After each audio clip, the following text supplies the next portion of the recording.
age. I was probably in my teenage years when I was diagnosed with chronic depression. That came from a history of sexual abuse, a history of verbal abuse, and a history of emotional neglect, which is something that not a lot of people talk about or even understand what emotional neglect is.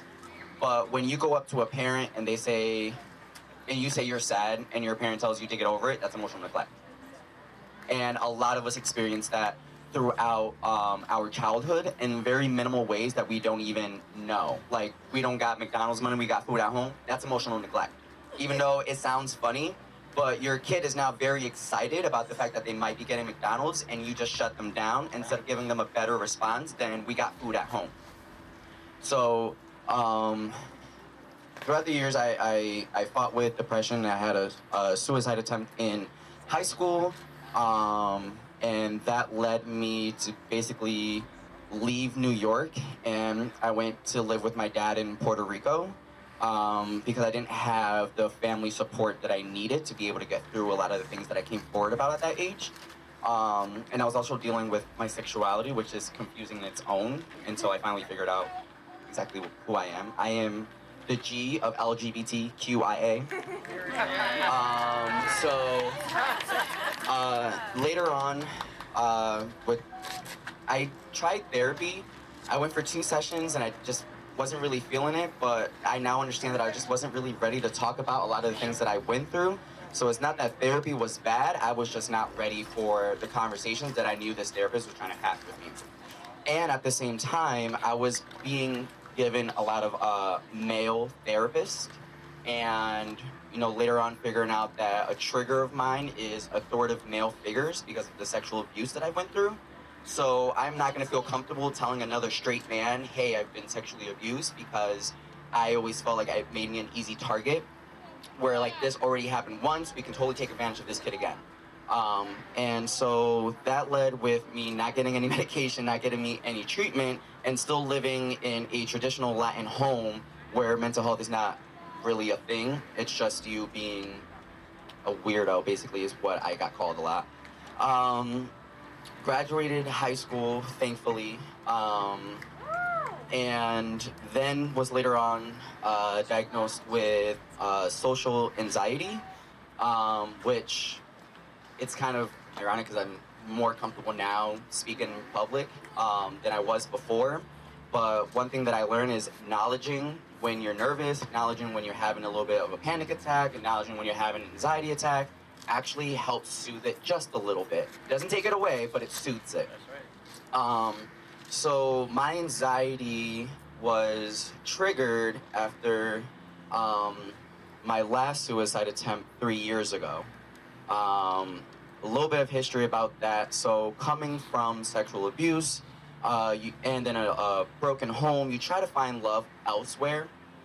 And, people make jokes, again, emotional neglect, by saying, oh, you're trying to take your life because of, some person who didn't want to date you, or some person this, or, like your boyfriend left you.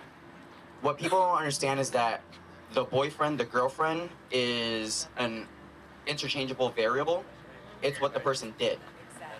So it's not that this person is sad because they got broken up with. It's sad because of what that person may have been through, what that person represented in that person's life, So again, trying to find that love in other people instead of finding it in myself, I got into a lot of entanglements, because they weren't relationships. I had a lot of entanglements, basically, that mirrored how my family treated me, mirrored what I thought was okay because I was so used to it. When you were raised and people were making fun of your weight, and people were making fun of, even though you can't really tell now, English being your second language, and people making fun of all these other things, you don't realize that you're finding that comfort in other people that you're now searching for, because you haven't been able to work on it yourself. So my social anxiety was, triggered because of my last suicide attempt a few years ago, having scars on my arm. It made me paranoid going on public transportation because I felt like, oh, this person's looking at me, they saw my scars, now they're judging me, now I can't I couldn't go out. And it took a lot of tough conversations and a lot of friends putting me in my place in a way. You know, like, are you really upset that you couldn't find the shirt that you wanted, or are you just making an excuse not to go out? Are you really upset about the food that you didn't eat, which, as many of you may not know, I get really upset when I'm hungry. You know, like, is it that, or are you just making more excuses? And we're used to the excuses, you know? The excuse of, I'm not trying to hear this teacher anymore, I gotta go to the bathroom.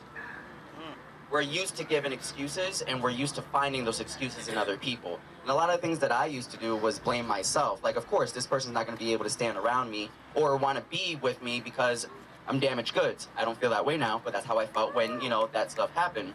So it's kind of like, I always was like, I completely understand why you're also leaving my life.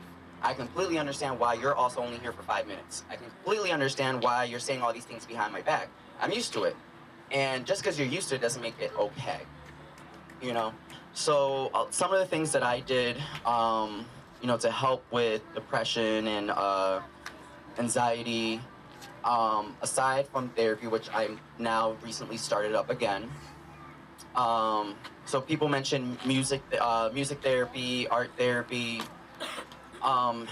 You have to find what exactly makes you happy. Now, smoking might make you happy, but that's not the happy that I'm talking about. What actually genuinely puts a smile on the inside of you, not on your face? Because I go like this, and you know, people will be like, oh, he's in a good mood. But your good mood comes from inside. Your happiness comes from inside. So you have to figure out what gives you that spark on the inside. What makes you go like those butterflies that you feel when you see whoever in gray sweatpants.